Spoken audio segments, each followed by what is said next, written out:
বেচারা সুর খুঁজে পাচ্ছে না। আপনি এখানে এসে বসলেন যে? আপনার বন্ধুরা? তারা তো আমার সঙ্গে সারা জীবনই পাবে, কিন্তু আপনার তো সেই ভাগ্য হবে না। তাই ভাবলাম আমার সঙ্গটা আজকে আপনাকেই দিই। আপনার হাসিটা কিন্তু খুব সুন্দর।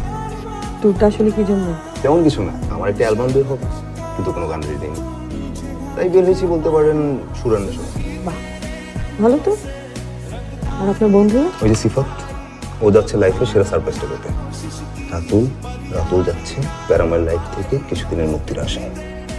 আর আবির, সে যাচ্ছে সুইসাইড করতে। সুইসাইড? লং স্টোরি, আরেকদিন বলবো। এই তানিয়া, দোস্ত আমরা বাসে ঘুমাইছিলাম, উঠে দেখি নাই। আচ্ছা উনি কোথায় নেমেছে বলতে পারেন? কার কথা বলছেন স্যার? আরে তানিয়া যে আমার পাশে বসছিল। ও উনি তো কুসুমতলিতেই নেমে গেছেন। দোস্ত মন খারাপ করছে, পৃথিবীটা তো গোল, ঘুরতে ঘুরতে আবার তো দেখা হয়ে যাবে। চল। ওনারা যাইবেন বস।